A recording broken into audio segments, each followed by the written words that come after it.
পূর্ণিমা, আজ কি হয়েছে? দুপুরে রান্না আইটেমে কি কি আছে তোমার? আজকে আমি একটা ভালো জিনিস রান্না করছি। কি ভালো জিনিস আবার? এখন তো বর্ষাকাল, বাইরে প্রচুর বৃষ্টি হচ্ছে। এই যে আমি ভাতটা সবে উপর দিলাম। আর আজকে দুপুরবেলা আবার মেনুতে আছে নাকি? কি আছে? এই দেখো, দেখাও দেখাও দেখি কি আছে। মাটন। বাহ বাহ দেখো বাহ, দেখো যা মাটন। বৃষ্টির মধ্যে খুব ভালো জমবে খাওয়া হ্যাঁ তাহলে, হ্যাঁ বুঝতে হ্যাঁ, পারছি আমি। অলরেডি দেখো আমি আলুও বসিয়ে দিয়েছি। দেখো আলু তো ভাজা বসিয়ে দিয়েছি, আমার ভাজাও হয়ে গেছে আলু। দেখো আলু আমার ভাজা হয়ে গেছে। মানে বাইরে তো প্রচুর পরিমাণে বৃষ্টি হচ্ছে, তার মধ্যে গরম গরম ভাত, আর যদি সঙ্গে থাকে যদি খাসির মাংস, মাটন কষা, ইস, একদম তো জমে যাবে। তো দেখো আমার তেল তো গরম হয়ে গেছে, এর মধ্যে আমি একটু জিরে দিয়ে দেবো। জিরে ফোড়ন দেবো সামান্য। তো মাংসের মধ্যে জিরে দেয় নাকি আবার? হ্যাঁ, ফোড়ন দিলে যে টেস্টটা ভালো। জিরে বাটা দেয় না? জিরে বাটা তো দেয়, জিরে বাটা দেয়, আদা বাটা সব কিছুই দেয়, তার মধ্যে একটু জিরে ফোড়ন দেবো, একটু গরম মশলা দিলে ভালো হতো, গরম মশলা গোটাটা নেই।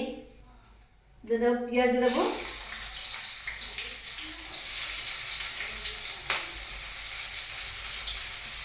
রান্না ভালো হবে তো নাকি কি জানি, কি করো কিছু তো বুঝে পাই না আমি। আচ্ছা, আমার রান্না তো আমি প্রশংসা করবো না, তোমরা তুমি নিজেই খেয়ে বলো, ওখানে দুপুরে যখন খাবা তখন নিশ্চয়ই আমি বলবে খেয়ে নাকি কেমন। তোমার ফেসবুক ইউটিউব বন্ধুরা খেয়ে বলবে কেমন হ্যাঁ, লাগছে সেটা রান্না? অবশ্যই আমার সমস্ত বন্ধুরা খেয়েই বলবে যে কেমন রান্না হয়েছে, কিন্তু কেউ সেটা আসতে পারবে না আমাদের বাড়িতে। কেন, তুমি ঠিকানা বলোনি কারণ কাউকে? ঠিকানা করেছি, কিন্তু মানে আসতে পারবে না, কারণ সম্ভব না আসা। যারা আমার কাছের মানুষ থাকে আসলে তারা অবশ্যই আসতে পারবে, কিন্তু যারা দূরের মানুষ তারা তো সহজে আসতে পারবে না। তো দেখো পেঁয়াজ তো আমি দিয়ে দিয়েছি, এর মধ্যে কিন্তু আমি গোটা পেঁয়াজ দিয়েছি, দুটো পেঁয়াজ দিয়েছি। তো দেখো এই পেঁয়াজগুলো দিয়ে আবার লালচে লালচে ভাজা হয়ে যাবে, মানে বাদামি বাদামি ভাজা হয়ে যাবে, তখন কিন্তু আমি দিয়ে দেবো মশলা। তো চলো, আমার কিন্তু এর মধ্যে মশলাও হয়ে গেছে। না, আরেকটু হবে, দাঁড়াও, আরেকটু আরেকটু মশলা হবে।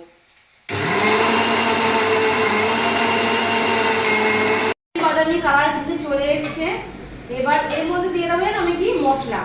এর মধ্যে মশলা কি কি দিয়েছি আমি তোমাদের বলছি। হ্যাঁ, মশলা দিয়ে দিই।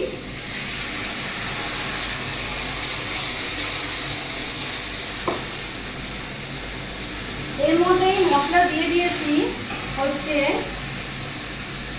আদা দিয়েছি, জিরে দিয়েছি, দুটো গোটা রসুন দিয়েছি, আর হচ্ছে শুকনো লঙ্কা দিয়ে দিয়েছি। এর মধ্যে এই মশলা দিয়ে দিয়েছি।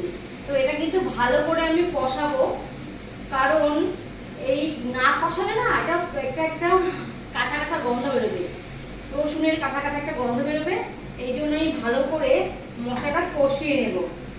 যখন মশলাটা কষানো হবে ভালোভাবে, কি করে বুঝবো, তাই তো, মশলাটা কষানো হলো কিনা। মশলাটা আমি অনেকক্ষণ ধরে মশলা কষাবো। কষানোর পরে মশলাটা থেকে যখনই তেল ছেড়ে দেবে, তখনই কিন্তু আমি হচ্ছে তার তারপরে এর মধ্যে দিয়ে দেবো এই যে খাসির মাংস রাখা আছে, এই যে মাটন, মাটন দিয়ে দেবো। তারপরে টমেটো কুচিগুলো দিয়ে দেবো। তো এখন আমি 2-3 মিনিট এটা আমি ভালো করে কষিয়ে নিই। তাই অনেকটা কষানো হয়ে গেছে, তেলও ছেড়ে দিয়েছে। এরপরে কিন্তু আমি দিয়ে দেবো এর মধ্যে সেই মাটন, জুসি জুসি মাটন, বুঝেছো? সেটা কি লাল লাল ঝাল ঝাল হবে নাকি আবার? অবশ্যই আজকে লাল ঝাল লাল লাল ঝাল ঝাল মাটন কষা হবে। এই এখন তো আপনের মতো হবে নাকি?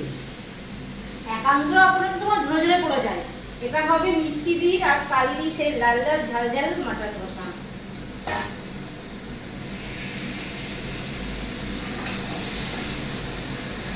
শুনতে পাচ্ছ বাইরে কত বৃষ্টি হচ্ছে? বাইরে কিন্তু প্রচুর বৃষ্টি হচ্ছে।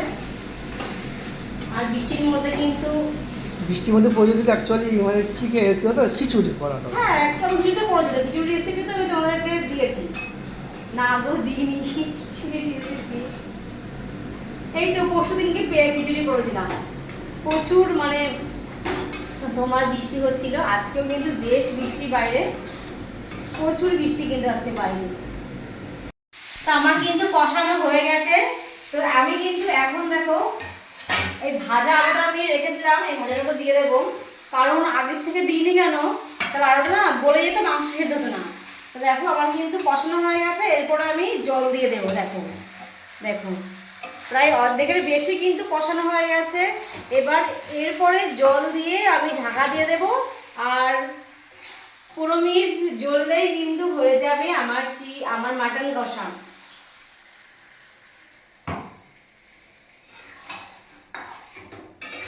একদম লাল লাল ঝাল ঝাল মাটন কষা। আর একটু জল দিয়ে দেবো।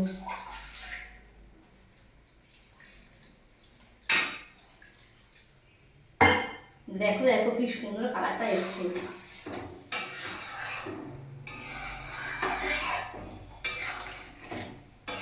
দেখো কি সুন্দর কালারটা এসছে। এবার একটু ফুটলে আমি কিন্তু নামিয়ে দেব।